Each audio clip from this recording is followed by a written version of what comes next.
Bismillahirrahmanirrahim. Assalamualaikum warahmatullahi wabarakatuh. Kami Waalaikumsalam. dari kelompok 6.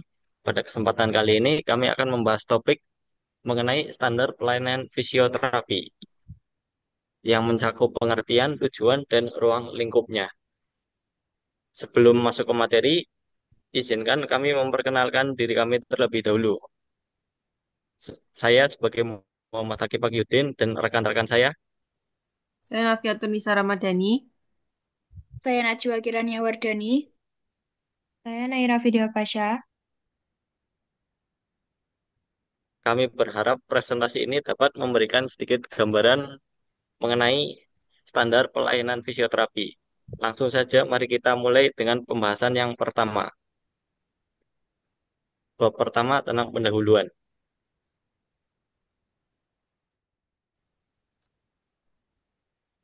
Latar belakangnya yaitu fisioterapi merupakan bagian integral dari pelayanan kesehatan yang berfokus pada pemulihan, pemeliharaan, dan peningkatan gerak serta fungsi tubuh sepanjang rentang kehidupan.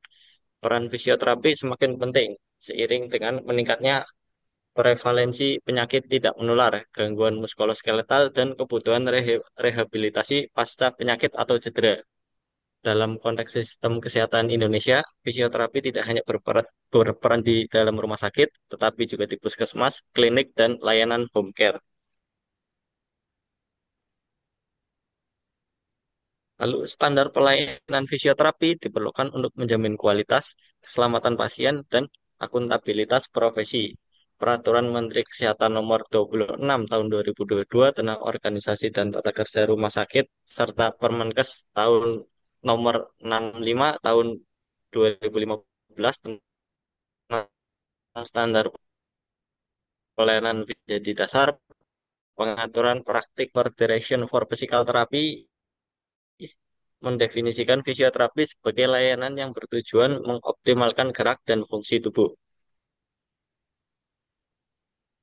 Lalu untuk tujuannya, yang pertama yaitu menjelaskan pengertian filosofi dan asas pelayanan fisioterapi. Yang kedua, menganalisis standar pelayanan fisioterapi. Yang ketiga, memberikan rekomendasi untuk meningkatkan kualitas pelayanan fisioterapi. Lalu untuk ruang lingkupnya, yang pertama itu secara definisi falsafah pelayanan fisioterapi, standar pelayanan fisioterapi di rumah sakit, klinik, dan home care. Lalu yang ketiga adalah dasar hukum dan regulasi terkait fisioterapi di Indonesia. Lalu untuk dasar hukum dan regulasi, yang pertama ada Peraturan Menteri Kesehatan Nomor 26 Tahun 2022 tentang organisasi dan tata kerja rumah sakit di lingkungan Kementerian Kesehatan. Lalu yang kedua ada Peraturan Menteri Kesehatan Nomor 65 Tahun 2015 tentang standar pelayanan fisioterapi. Yang ketiga ada Undang-Undang Nomor 36 Tahun 2009 tentang kesehatan. Yang keempat ada Undang-Undang Nomor 44 Tahun 2009 tentang rumah sakit. Lalu yang terakhir ada standar World Confederation for Physical Therapy tentang praktik fisioterapi global.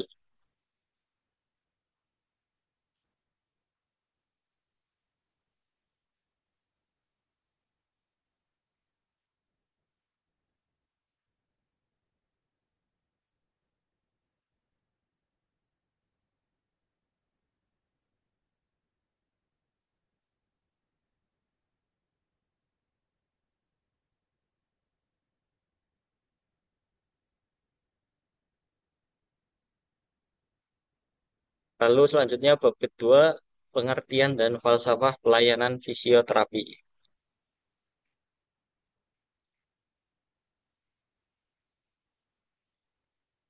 Mengenai definisi fisioterapi, menurut Permenkes nomor 65 tahun 2015, fisioterapi adalah pelayanan kesehatan yang ditunjukkan untuk mengembangkan, memelihara, dan memulihkan gerak serta fungsi tubuh melalui pendekatan manual.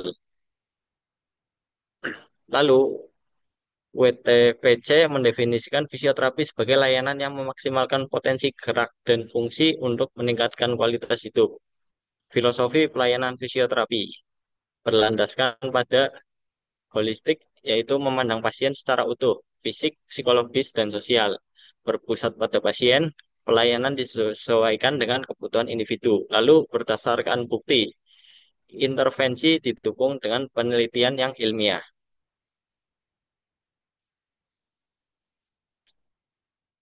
tujuan umum pelayanan fisioterapi secara promotif untuk meningkatkan kesehatan melalui edukasi dan aktivitas fisik. Melalui tindakan preventifnya yaitu mencegah gangguan gerak dan fungsi. Lalu untuk kuratif dan rehabilitasi dapat memulihkan fungsi tubuh pasca cedera atau terkena penyakit. Lalu asas-asas pelayanan fisioterapi secara holistik memperhatikan aspek biologis, psikologis, dan sosial. Lalu yang kedua ada individual, yaitu penanganan disesuaikan dengan kondisi pasien. Lalu continue, pelayanan berkelanjutan hingga tujuan terapi tercapai. Lalu untuk bab 3 yaitu mengenai standar pelayanan fisioterapi di fasilitas kesehatan. Yang pertama, standar pelayanan fisioterapi di puskesmas. Fokusnya yaitu promotif dan preventif. Senam kesehatan seperti senam kesehatan atau edukasi postur. Untuk di puskesmas minimal ada satu fisioterapis dengan kualifikasi D3 atau D4. Lalu peralatan seperti peralatan dasar seperti goniometer, infrared, atau alat ukur postur. Untuk prosedurnya, screening gangguan gerak, dan rujukan ke rumah sakit jika diperlukan. Lalu untuk standar pelayanan fisioterapi di rumah sakit, klasifikasinya adalah Rumah Sakit Umum Provinsi tipe A, yaitu fisioterapis dengan 4 spesialisasi, yaitu neuromuskuloskeletal, kardiopulmonal, dan muskuloskeletal, dan geriatri. Rumah sakit khusus, sesuai kekhususan, misal rumah sakit ortopedi berfokus pada rehabilitasi pasca operasi. Lalu peralatannya, kebanyakan rumah sakit, yaitu lengkap. Lalu standar pelayanan fisioterapi di klinik, berfokus pada rawat jalan dengan layanan fisioterapi manual, terapi latihan, dan modalitas fisika. Persyaratannya yaitu fisioterapi ber-SIP, ruangan memenuhi standar keselamatan. Lalu untuk yang terakhir yaitu standar pelayanan fisioterapi di home care, intervensinya yaitu terapi latihan di rumah dan edukasi di lingkup keluarga. Dan dokumentasi untuk mencatat perkembangan pasien dan evaluasi berkala. Selanjutnya akan dijelaskan oleh teman saya.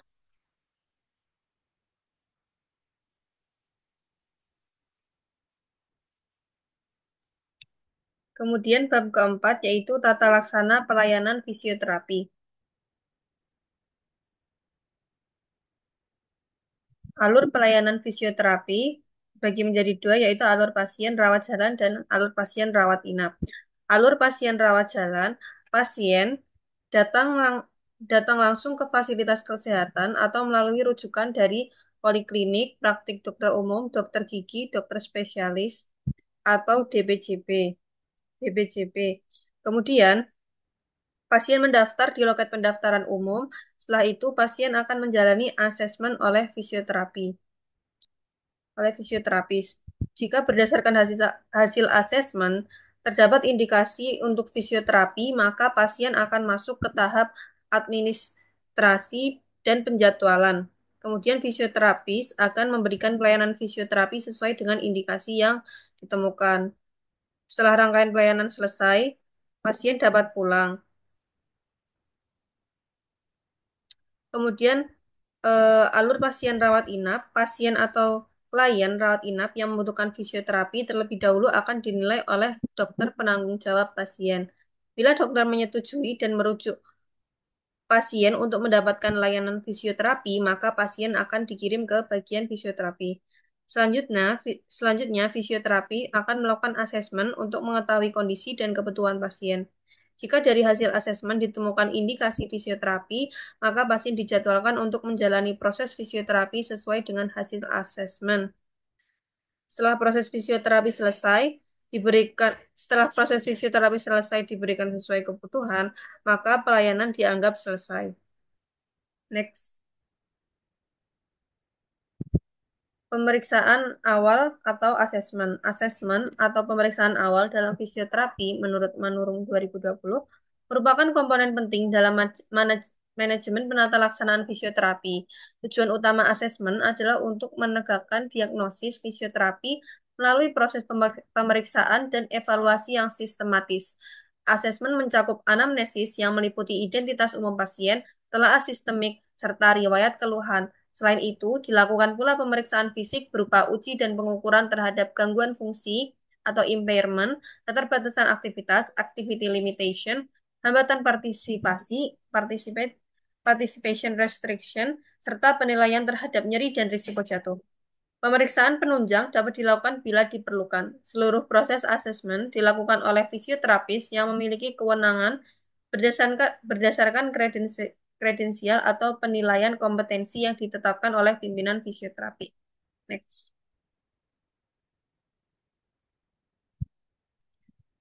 Kemudian penetapan diagnosis fisioterapi. Diagnosis fisioterapi ditetapkan berdasarkan hasil asesmen untuk mengidentifikasi masalah pasien secara menyeluruh, mencakup gangguan struktur tubuh, keterbatasan fungsi, dan hambatan partisipasi. Diagnosis ini menjadi dasar dalam merancang intervensi yang tepat dan terarah. Penetapan diagnosis fisioterapi mencakup impairment, functional limitation, dan disability. Kemudian perencanaan program intervensi. Fisioterapis menyusun rencana intervensi berdasarkan asesmen dan diagnosis dengan mempertimbangkan prognosis serta indikasi atau kontraindikasi.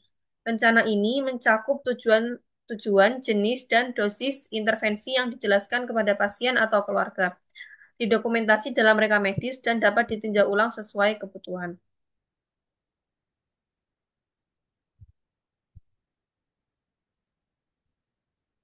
Pelaksanaan terapi. Pelaksanaan terapi fisioterapi harus dilakukan oleh fisioterapis yang kompeten dan berwenang. Berdasarkan hasil asesmen dan rencana intervensi yang disetujui pasien atau keluarga, semua tindakan dicatat lengkap dalam reka medis dan penggunaan alat harus sesuai prosedur standar untuk menjamin keamanan, efektivitas, dan keselamatan pasien. Evaluasi dan monitoring hasil.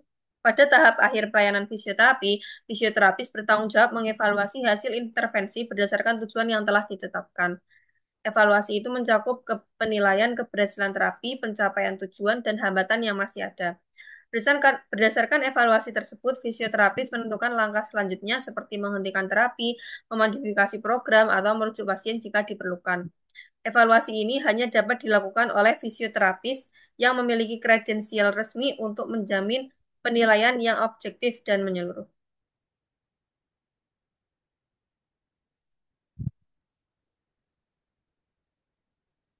Edukasi pasien dan keluarga adalah bagian penting dalam pelayanan fisioterapi. Fisioterapi tidak hanya memberikan intervensi fisik, tapi juga menjelaskan kondisi pasien, tujuan terapi, dan rencana intervensi. Dengan komunikasi yang jelas, fisioterapis membantu pasien dan keluarga memahami proses pemulihan sehingga meningkatkan keterlibatan mereka dalam pengambilan keputusan dan kebutuhan terapi. Selanjutnya adalah dokumentasi dan reka medis. Penyelenggara layanan fisioterapi menyadari bahwa dokumentasi merupakan elemen penting dalam memberikan pelayanan yang berkualitas dan dapat dipertanggungjawabkan. Dukungan terhadap layanan ini diwujudkan dengan menyusun catatan proses fisioterapi dan formulir relevan lainnya. Semua tahapan intervensi fisioterapi dicatat secara sistematis dalam reka medis pasien, baik dalam format terintegrasi maupun lembar khusus evaluasi fisioterapis yang dapat diakses oleh tenaga kesehatan lain yang terlibat. Next. Bab 5, standar sumber daya fisioterapi.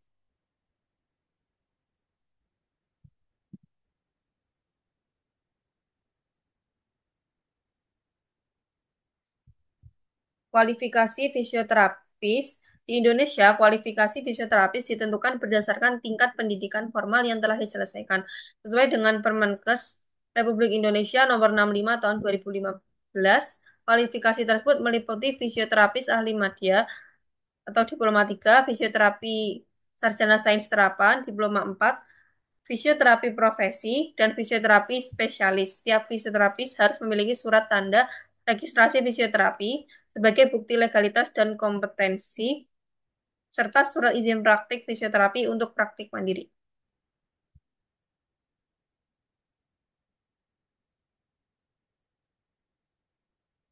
Kemudian kebutuhan jumlah tenaga fisioterapi di Indonesia belum terpenuh Di Indonesia, kebutuhan jumlah tenaga fisioterapi belum terpenuhi secara optimal. Idealnya, rasio fisioterapis adalah 1:7.000 penduduk. Namun, kenyataannya masih 1:35.000 hingga 1:47.500, menunjukkan distribusi yang belum merata. Oleh karena itu, peningkatan jumlah fisioterapis menjadi prioritas untuk memastikan akses, mutu, dan kesinambungan pelayanan fisioterapi di Indonesia.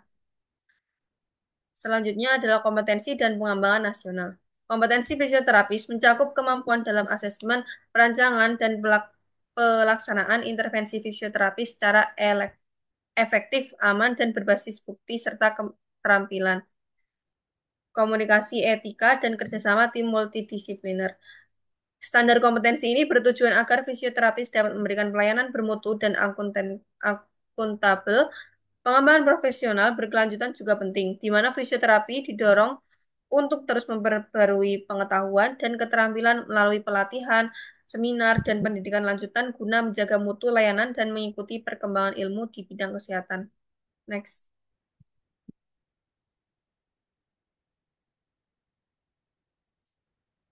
Kode etik dan perilaku profesional. Kode etik dan perilaku profesional fisioterapis mencakup prinsip prinsip moral dan standar profesional yang menjadi landasan praktik fisioterapi. Kode etik ini menekankan integritas, tanggung jawab, dan penghormatan terhadap hak pasien, termasuk menjaga kerahasiaan, memberikan pelayanan tanpa diskriminasi, serta menjunjung tinggi kejujuran dan etika dalam kolaborasi dengan tenaga kesehatan lain. Pengembangan profesional berkelanjutan juga merupakan komitmen etis fisioterapis untuk meningkatkan mutu layanan. Selanjutnya, bab 6 akan dijelaskan oleh teman saya.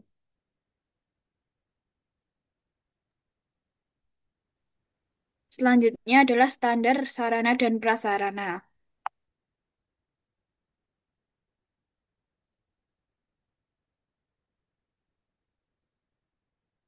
Yang pertama adalah ruang pelayanan fisioterapi. Pelayanan fisioterapi dikembangkan dalam lingkup promotif, preventif, kuratif, dan rehabilitatif dalam spektrum yang bersifat umum maupun kekhususan pada tingkat fasilitas pelayanan kesehatan. Yang pertama ada pelayanan fisioterapi di puskesmas. Pelayanan fisioterapi di puskesmas memberikan pelayanan kesehatan gerak dan fungsi tubuh untuk individu atau kelompok dengan pendekatan promotif dan preventif, atau screening, pengurangan nyeri, postur dan fleksibilitas, serta kuratif dan rehabilitatif. Fisioterapi berperan dalam pencegahan intervensi dini dan rehabilitasi muskuloskeletal, khususnya terkait pekerjaan. Yang kedua, pelayanan fisioterapi di rumah sakit umum, yaitu mengenai semua jenis gangguan gerak dalam fungsi tubuh serta menyeluruh serta pendekatan promotif, preventif, kuratif, dan rehabilitatif, disesuaikan dengan klasifikasi rumah sakit. Yang ketiga, ada pelayanan fisioterapi di rumah sakit khusus, yaitu melayani gangguan gerak dan fungsi tubuh tertentu yang sesuai dengan kekhususan di layanan rumah sakit, seperti ortopedi, jantung, dan saraf. Yang keempat adalah pelayanan fisioterapi praktik mandiri, yaitu diberikan langsung oleh fisioterapis kepada individu atau kelompok dengan pendekatan promotif, preventif, kuratif, rehabilitatif sesuai kompetensi profesional fisioterapis. Yang selanjutnya adalah peralatan dan modalitas terapi. Terapi fisioterapi menggunakan berbagai peralatan dan modalitas untuk membantu pemulihan fungsi tubuh, mengurangi nyeri, dan mempercepat proses penyembuhan. Berikut adalah penjelasan beberapa peralatan dan modalitas utama yang umum digunakan oleh fisioterapi. Yang pertama ada ultrasound atau USG. Ultrasound menggunakan gelombang suara frekuensi tinggi, manfaatnya untuk mengurangi nyeri, meningkatkan sirkulasi, mempercepat penyembuhan jaringan, dan diperlukan gel khusus agar penyerapan optimal. Yang kedua ada elektroterapi, menggunakan arus listrik rendah untuk stimulasi saraf dan otot. Contohnya adalah TENS untuk meredakan nyeri dan EMS untuk meningkatkan kekuatan otot. Bisa digunakan oleh fisioterapis atau pasien mandiri. Yang ketiga ada terapi manual. Terapi manual ini menggunakan teknik mobilisasi dan manipulasi sendi atau jaringan lunak. Dilakukan langsung oleh fisioterapi, tujuannya untuk mengurangi nyeri dan meningkatkan mobilitas. Yang keempat ada terapi panas dan dingin. Terapi dan terapi. Fungsinya untuk mengurangi nyeri dan bahkan aliran darah dan sering dikombinasikan dengan modalitas lain. Yang kelima adalah laser terapi. Ini menggunakan rendah merangsang penyembuhan dan mengurangi inflamasi, dan yang keenam ada traksi, itu memberikan tarikan mekanis, terutama pada tulang belakang, mengurangi tekanan saraf dan memperbaiki postur. Dan yang terakhir, yang ketujuh ada modalitas modern lainnya seperti shockwave terapi, superinductive high density laser, dan selanjutnya ada alat penunjang rehabilitasi. Alat penunjang rehabilitasi perangkat atau peralatan yang digunakan untuk membantu proses pemulihan fungsi fisik pasien baik secara pasif maupun aktif dalam terapi rehabilitasi medik seperti fisioterapi. Alat ini meliputi alat terapi latihan dan alat bantu aktivitas harian untuk menunjang kemandirian pasien. Jenis-jenis alat penunjang fisioterapi yang pertama ada elektrostimulator otot yang si otot bantu memperkuat otot lemah dan meningkatkan. Yang kedua ada ultrasonik, yaitu gelombang suara tinggi dan merangsang penyembuhan jaringan, mengurangi peradangan. Yang ketiga ada mesin CPM atau Continuous Passive Motion yang memberikan gerak pasif berulang pada sendi, kekakuan, dan mempercepat pemulihan pasca operasi. Yang keempat ada TEPS atau Transcutaneous Electrical Nerve Stimulation, yaitu stimulasi listrik untuk mengelola nyeri, menghambat sinyal nyeri melalui saraf sensorik. Dan yang kelima ada terapen dan resistant bands, alat latihan elastis mudah digunakan, fleksibel, dan dapat di mana saja. Yang keenam adalah tap kiss, yaitu alat perekat elastis untuk mendukung otot dan sendi. Fungsinya untuk mengurangi nyeri dan meningkatkan sirkulasi dan mendukung ada robot rehabilitasi, yaitu teknologi robotik untuk membantu gerakan saat terapi dan meningkatkan kekuatan dan intensitas latihan. Yang kedelapan, virtual reality atau VR dan augmented reality atau AR, yaitu lingkungan simulasi untuk mendukung latihan rehabilitasi dan meningkatkan motivasi dan fokus pasien. Yang kesembilan ada smart wearables, yaitu sensor pintar untuk memantau aktivitas fisik dan memberikan data real-time bagi fisioterapi dan pasien. Yang ketujuh ada standar mutu dan keselamatan pasien. Yang pertama ada indikator mutu pelayanan.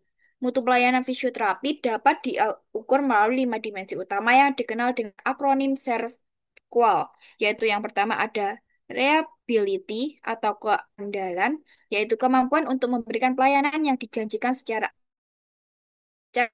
Yang kedua ada responsiveness atau daya tanggap, membantu pasien dan memberikan pelayanan yang cepat. Yang ketiga ada assurance atau jaminan, yaitu pengetahuan dan kesopanan petugas serta kemampuan menumbuhkan percaya pasien,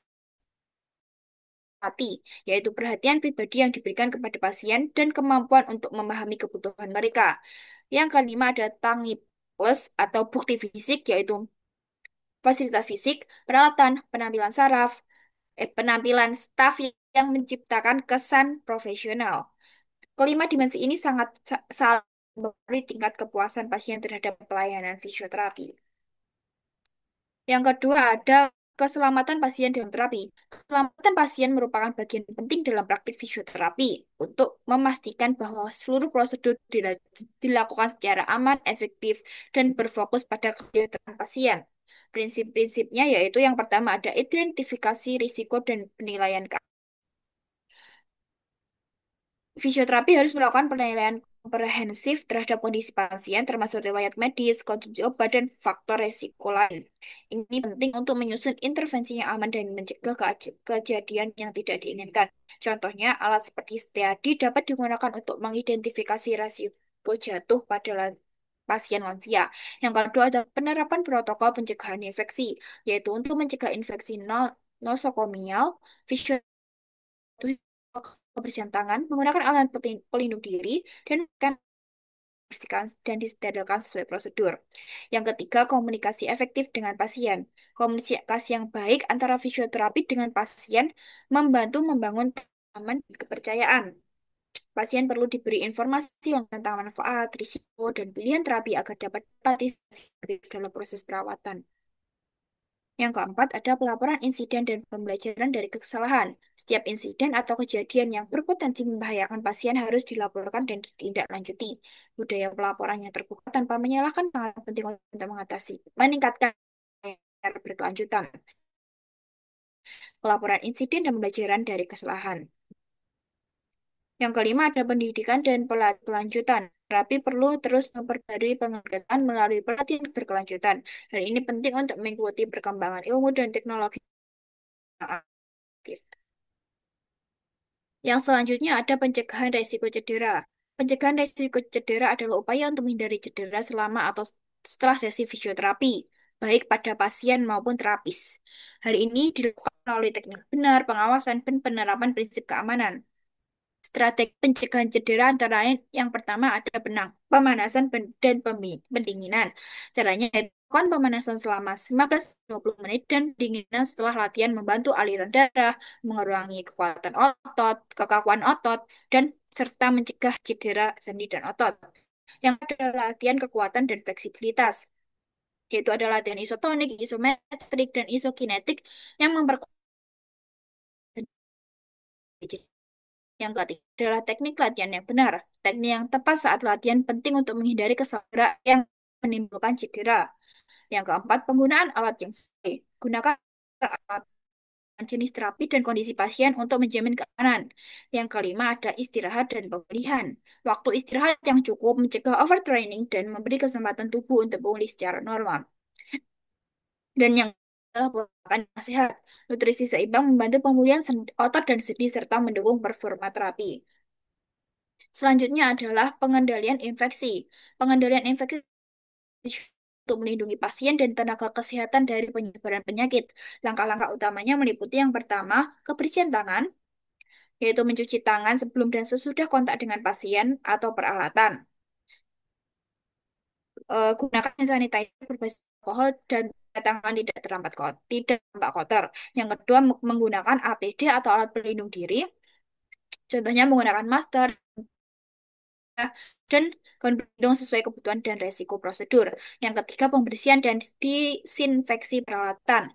Alat yang digunakan harus dibersihkan, disinfeksi, atau disterilkan sesuai protokol. Alat yang sekali pakai tidak boleh dipakai dan digunakan ulang. Yang keempat, screening pasien dan fisioterapis. Lakukan penyaringan gejala infeksi sebelum sesi terapi. Tunda layanan jika pasien atau terapis menunjukkan tanda-tanda infeksi. Yang keenam, ada pendidikan dan pelatihan. Fisioterapis harus rutin mengikuti pelatihan tentang pencegahan pengendalian infeksi, termasuk penggunaan APD dan prosedur kebersihan alat. Yang dijelaskan oleh teman saya.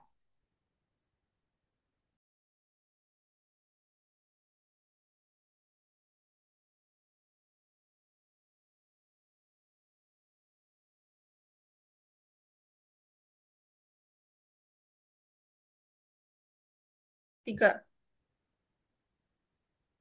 Selanjutnya yaitu manajemen dan pengawasan pelayanan. Selanjutnya, next. Yang pertama ada monitoring dan evaluasi internal. Monitoring dan evaluasi internal merupakan proses sistematis yang dilakukan oleh unit fisioterapi untuk menilai kesesuaian pelayanan terhadap standar yang telah ditetapkan. Evaluasi ini melibatkan penilaian kinerja tenaga fisioterapis, efisiensi penggunaan alat, serta kepuasan pasien. Berdasarkan HILMI tahun 2020, evaluasi internal penting untuk menjamin pelayanan yang aman, efektif, dan bermutu tinggi. Yang kedua yaitu audit mutu pelayanan. Audit mutu pelayanan dilakukan untuk memastikan bahwa seluruh proses fisioterapi berjalan sesuai dengan standar operasional prosedur SOP. Kegiatan ini bersifat korektif dan preventif terhadap penyimpangan pelayanan. Hasil audit menjadi dasar untuk perbaikan berkelanjutan. Next. Yang ketiga ada pelaporan dan tindak lanjut. Pelaporan merupakan bentuk pertanggungjawaban dari seluruh kegiatan pelayanan fisioterapi, baik berupa dokumentasi administratif maupun laporan insiden. Setiap temuan dari monitoring dan audit wajib ditindaklanjuti secara aksi.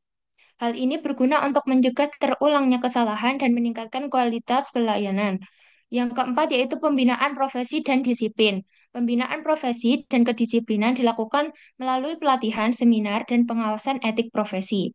Fisioterapis harus mematuhi kode etik dan regulasi yang berlaku sesuai Peraturan Menteri Kesehatan Nomor 65 Tahun 2015. Pembinaan bertujuan menjaga profesionalisme dan kepercayaan masyarakat terhadap layanan fisioterapi. Next. Selanjutnya bab 9, yaitu pelayanan khusus dan tes.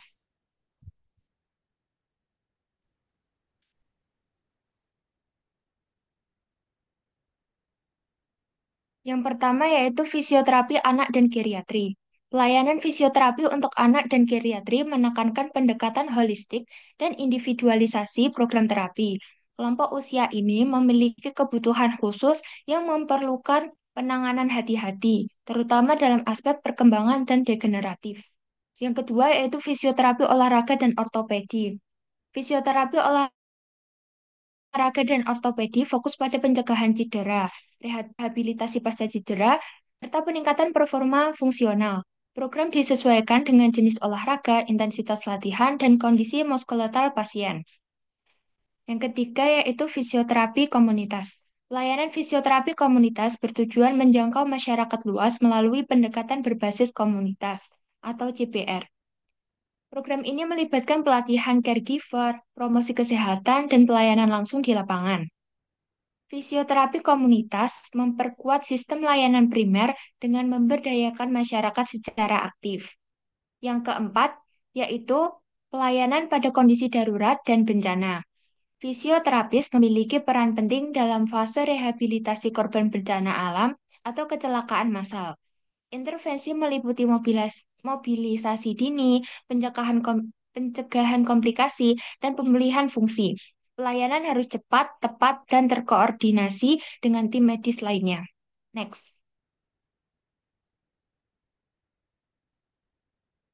Lalu bab 10 yaitu penutup.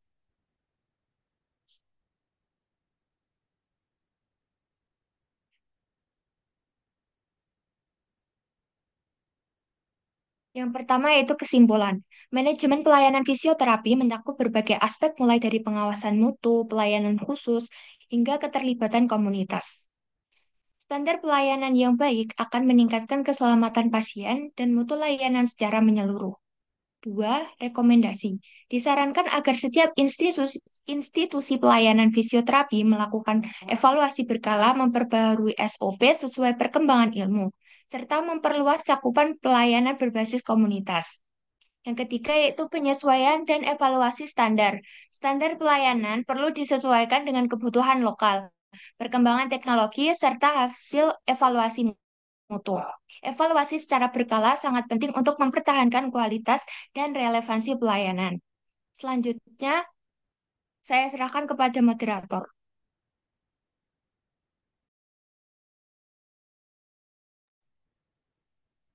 Demikian presentasi dari kelompok 6, yaitu kelompok kami mengenai standar pelayanan fisioterapi. Kami berharap materi yang disampaikan cukup jelas dan menambah pemahaman. Sekian dari kelompok kami. Kurang lebihnya mohon maaf. Wassalamualaikum warahmatullahi wabarakatuh.